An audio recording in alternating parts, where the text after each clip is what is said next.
Assalamualaikum dan salam satu Malaysia. Amir Ashraf Maslan untuk edisi Buletin Selatan 11 November 2014. Konvensyen UMNO Johor yang bakal berlangsung 14 dan 15 November ini dijangka dapat menyemarakkan lagi semangat dan perjuangan anggota UMNO sekaligus membuktikan parti itu masih kukuh di negeri ini.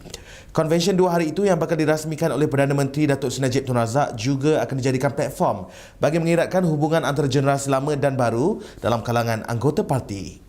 Sesuai dengan tema di sini lahirnya UMNO, konvensyen ini juga diharap akan dapat digunakan untuk menyegarkan kembali sejarah penubuhan UMNO yang lahir di negeri ini kepada semua ahli agar ia sentiasa tersemat di hati mereka. Pada konvensyen itu, UMNO Johor akan mengadakan bengkel dengan 4 tajuk utama iaitu politik, ekonomi, pendidikan dan agama serta bengkel golongan muda. Konvensyen kali ini bakal menyaksikan kehadiran kira-kira 850 perwakilan dari 26 bahagian selain daripada pemerhati dan jemputan khas. Ia merupakan konvensyen pertama yang diadakan di bawah kepimpinan Pengerusi Badan Perhubungan UMNO Johor Datuk Muhammad Khalid Nordin yang juga Menteri Besar Johor. Telekom Malaysia Berhad TM terus memperluaskan jaringan perkhidmatan jalur lebar berkelajuan tinggi TM Unify di kawasan perumahan baru di Johor menerusi perjanjian bersama Horizon Hills Development Sdn Berhad. Ia merupakan usaha strategik antara Gamuda Land dan UEM Sunrise Berhad. Naib Presiden TM Johor Azhar Omar berkata, sebagai sebuah syarikat perkhidmatan telekomunikasi Malaysia, TM bercadang untuk menambah 5 lagi lokasi baru pada tahun depan di sekitar Johor Bahru Utara, antaranya di Taman Universiti, Tiram dan Batu Pahat. Sehingga kini terdapat 10 lokasi di Johor yang mempunyai kemudahan Unify, antaranya Skudai, Tampoi, Gelang Patah, Bandar Johor Bahru, Senai, Permas Jaya, Pelangi, Pandan, Pasir Gudang dan Kulai Jaya. Dan insyaAllah tahun depan dalam kita punya business plan kita dah allocate kita dah submit requirement to headquarters untuk nak tambah lagi sebab sekarang ni kawasan Unify di Johor ada 10 lokasi. Ada 10 lokasi dan kita dah submit requirement ke pejabat untuk tambah lagi. Mungkin 13 ataupun 15 tambah lagi 3 ataupun tambah lagi 5 untuk tahun depan. InsyaAllah tahun depan. Sebab Johor Utara dah bising. Asyik Johor Selatan ni Unify, Johor Utara tak ada nak pasang Unify ke. So kita dah masukkanlah antara kawasan-kawasan kita dengan pasti di sebelah Johor Utara sana. Beliau berkata demikian ketika sidang media selepas memeterai perjanjian persefahaman MOU antara TM dengan Horizon Hills di Nusa Jaya. Hadir sama Pengarah Unit Sains, Teknologi dan ICT Negeri Johor Muhammad Hafiz Ahmad dan Ketua Pegawai Eksekutif UEM Sunrise Anwar Shahrin Abdul Ajib serta Pengarah Urusan Gamuda Land Chow Chiwa.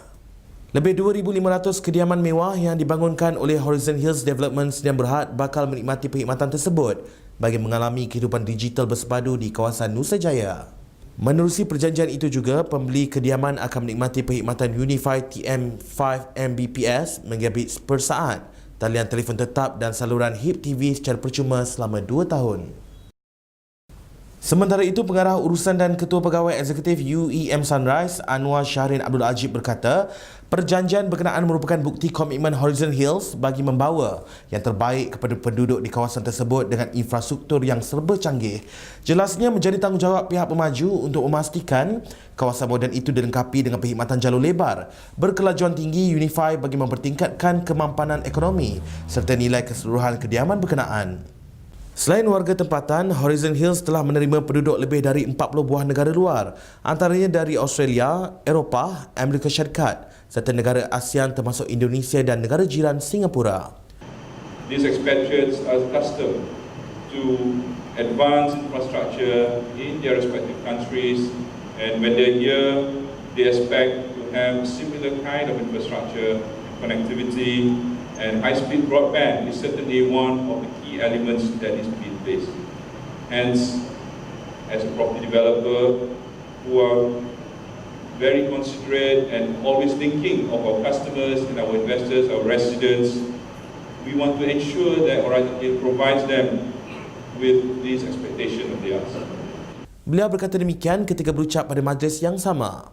TM dan Horizon Hills yakin untuk memanfaatkan kompetensi dan keupayaan bagi menyediakan kediaman mesra alam yang berkualiti sekaligus mengubah corak pembangunan perumahan tempatan dengan gaya hidup digital. Faktor usia bukan penghalang bagi seseorang individu untuk terus menyumbang khidmat baktinya selepas mereka menjengah ke alam persaraan. Menurut Setiausaha Kerajaan Johor, Datuk Ismail Karim, mereka yang sudah bersara seharusnya bijak mengurus masa mereka dengan pandangan yang positif selain menikmatinya dengan sebaik mungkin. Sebenarnya faktor usia bukan penghalang bagi seorang untuk meneruskan khidmat bakti. Saya yakin tuan-tuan dan puan-puan mampu melaksanakannya. Walaupun Universiti Teknologi Malaysia akan kehilangan tuan-tuan dan puan-puan, tetapi ia tidak bermakna berakhir juga sumbangan terhadap universiti, khususnya kepada peningkatan agama bangsa dan juga negara. Kita semua boleh menjadi pemangkit kepada pelbagai usaha yang dibangunkan oleh pihak universiti, khususnya terhadap agenda kerajaan dalam meningkatkan kualiti perkhidmatan dan sistem penyampaian di dalam perkhidmatan awam. Beliau berkata demikian ketika menghadiri Majlis Sanjungan Budi Universiti Teknologi Malaysia UTM 2014 di Johor Bahru. Majlis ini diadakan bagi meraihkan 253 kaki tangan UTM yang telah berkhidmat dari pelbagai jabatan. Turut disampaikan anugerah jasa bakti kepada kaki tangan yang telah berkhidmat selama 20 tahun dan anugerah jasa setia bagi mereka yang telah berkhidmat selama 30 tahun di UTM. Sementara itu, petugas yang bersara menerima anugerah jasa abadi. Menurut Datuk Ismail yang juga ahli lembaga pengarah UTM, majlis seperti ini merupakan satu tanda penghargaan terhadap sumbangan bakti yang telah dicurahkan untuk pembangunan UTM. Beliau menyarankan agar golongan pesara terus menyumbang khidmat bakti mereka kepada masyarakat dan negara. Pada yang bersara, seperti Datuk Wak kata tadi, joinlah persatuan supaya dapat kita gunakan masa lapang kita. Sentiasa akan memberi pandangan dan bimbingan untuk rakan-rakan yang lain. Jabatan Perikanan Johor memberi jaminan kegiatan peternakan ikan di negeri ini tidak menggunakan bahan kimia dan terlarang seperti babi. Pengarahnya Munir Muhammad Nawi berkata, pihaknya sentiasa memantau kegiatan yang diusahakan kira-kira 1,000 peternak ikan air tawar dan air payau di negeri ini bagi memastikan hasil ternakan berkenaan bebas dari bahan larangan dan sensitif berkenaan. Menurut beliau, setakat ini di Johor belum ada laporan mengenai kegiatan peternakan ikan yang menggunakan unsur bahan terlarang dan sensitif bagi tujuan makanan sama ada daging atau mengandungi DNA babi. Beliau berkata hasil akuakultur di negeri ini mencecah kira-kira 25,000 tan metrik tahun lepas dan permintaan ikan ternakan mendapat permintaan tinggi di kalangan rakyat, ekoran cita rasa serta taraf hidup yang semakin meningkat. Sekian sahaja edisi Buletin Selatan untuk hari ini. Terus menonton kami untuk paparan berita yang menarik. Salam takzim.